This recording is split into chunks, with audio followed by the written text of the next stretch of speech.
Bonjour tout le monde, voilà on se trouve dans une petite vidéo qui va vous permettre de travailler sur un peu sur deux objectifs. Le premier donc objectif 4, regroupement par classe, et ensuite le deuxième l'objectif numéro 2 de cette vidéo là, c'est l'objectif 5, c'est les représentations graphiques d'une série statistique. Voilà, donc je vais commencer en fait par cette fiche d'exercice parce qu'en fait c'est des rappels de cours de classe de 5e et de 6e. Donc en fait je vous ai donné cette fiche d'automatisme. Donc il y avait donc là une représentation graphique. Vous avez là des histogrammes et vous avez donc ils représentent donc la taille. Ils sont représentés. On a l'effectif est représenté en fonction de la taille par un histogramme. En utilisant donc cet histogramme, en fait, on nous demande de compléter le tableau. Ce qu'on va faire, on va reporter un peu les valeurs de l'effectif sur ce tableau-là. Donc entre 135 et 140, la taille 135 et 140, bah en fait on a combien? On a 3 personnes. Donc la graduation c'est 2, 3, 4, 6, 7, 8, 9, ainsi de suite. Donc ça nous fait 3 personnes. On fait ensuite après pour 140, 145, on trouve en fait 5. Entre 145 et 150, il y a 9 personnes. 150, 155, il y en a 7. 155, 160, il y a 7. 160, 165, 160, 165, bah, il y en a 4. Et pour terminer, entre 165 et 170, il y en a 2. Quand vous voyez, donc là c'est égal, donc T, il est comprise entre 135 et 140. 135, il y est dans la taille, et 140, il n'y est pas dans la taille. C'est-à-dire là, on va 135, 136, 137, 138, 139, et normalement, et on arrête à 139.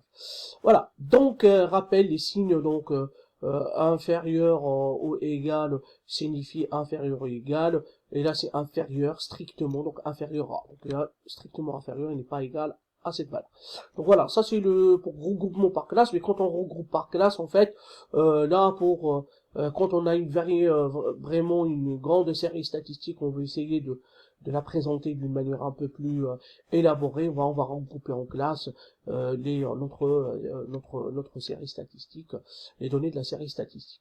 Voilà. Donc mais par contre, ce qui est un peu gênant dans le regroupement par classe, c'est pas précis. Hein. Donc, c'est-à-dire les données, quand on parle de l'interprétation et tout ça, ça va rester quelque chose qui n'est pas précis. Voilà. Donc, on passe à la partie suivante. À la partie suivante, en fait, c'est la représentation graphique. Et là, il faut faire attention parce que je vous ai demandé d'utiliser ce tableau-là. Donc, le sport, le hand, ainsi de suite. Je vous ai mis les effectifs. Donc, il fallait calculer l'effectif total, 35, parce qu'on aura besoin tout à l'heure. Donc là, je vous ai demandé de tracer ça en diagramme en bâton. C'est quoi des diagrammes en bâton? Un diagramme en bâton, bah, c'est un diagramme dans lequel la hauteur des barres ou des bâtons sont proportionnels aux effectifs de catégorie. Donc, c'est-à-dire là, en fait, il est plus rapide. Donc là, du coup, là, si je veux représenter sous forme d'un diagramme en bâton, ou bien ça c'est histogramme, donc là, on va représenter l'effectif en fonction du sport préféré. Donc là, on a le hand, on a 12 élèves qui aiment bien le hand. Le tennis, bah, vous avez, je pense, on a 5. Voilà. Le foot, vous avez 10 personnes, 10 élèves. Le basket, je pense que vous avez, basket, il y en a 3. Et le rugby, il y en a 5. Voilà. Donc ça, c'est la représentation graphique. Toujours, on représente l'effectif en fonction de quelque chose. L'effectif, il est sur l'axe vertical, qui s'appelle l'axe des ordonnées, et l'axe des abscisses, en fait, bah, il y a les couleurs ou il y a d'autres choses. Voilà. Donc ça, c'est pour les diagrammes en bâton, diagramme circulaire, diagramme en histogramme. Donc là, toujours, il faut mettre un titre, hein, c'est bien la répartition de sport dans une classe de 5e.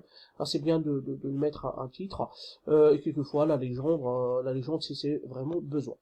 Ensuite, le diagramme circulaire, c'est la deuxième partie de cette vidéo, donc qui est très important d'ailleurs, parce qu'il y a des calculs à faire, est un diagramme dans lequel les mesures des angles, là, parce que là, on va travailler avec des angles, pour représenter ça, hein, dans un cercle qui fait un cercle complet qui fait 360 degrés.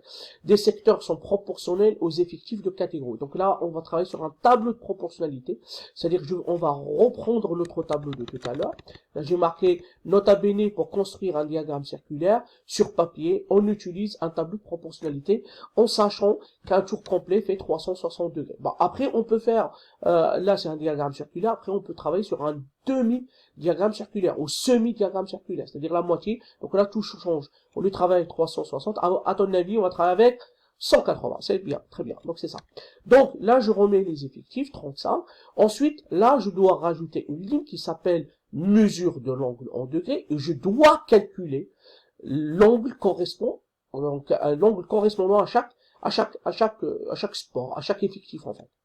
Donc là, il faut qu'on calcule l'effectif total. On sait que un tour complet fait 360. Donc normalement, quand on fait la somme de tout ça, on doit trouver 360.